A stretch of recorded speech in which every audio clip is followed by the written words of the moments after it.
કે પહેલા તો લોકો રોડ પર ઉતરતા હતા, તમે જોયા જ હશે. એન્કરેજ નહીં કરતો, ના જ કરવું જોઈએ. ઇલીગલ છે ને મૂર્ખા જેવું બી છે. પણ એવું કે બહુ પ્રેશર આવ્યું ને તો ગાડી પાર્ક કરીને રોડ પર ચાલુ પડી જાય. તો પહેલા શું હતું કે અગર વાહન આમથી આવી રહ્યું છે ને તો એ સંતાઈને આમ ઊભો હોય ને આમ આપણને જોયું, એટલે આપણને એનો આઈ કોન્ટેક્ટ થાય. But it's still a comfortable thing, not like કે આપણે એની જોડે દોસ્તી થઈ જાય 2 સેકન્ડમાં.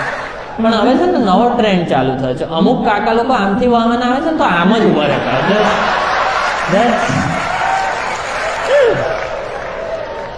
મને 2 લોકો સાથે આઈ કોન્ટેક્ટ નહીં કરો ભાઈ એક સાથે.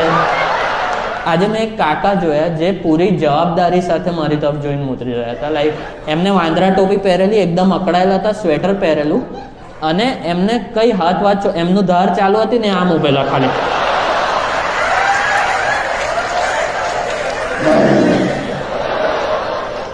મારી તરફ જ હતું તો ઓબ્ઝર્વ કરું. એટલે મેં બહુ નહીં જોયું. ગાડી તો થયું એવું નહીં કે ઊભી રાખો ને 1 મિનિટ. શું યાર શું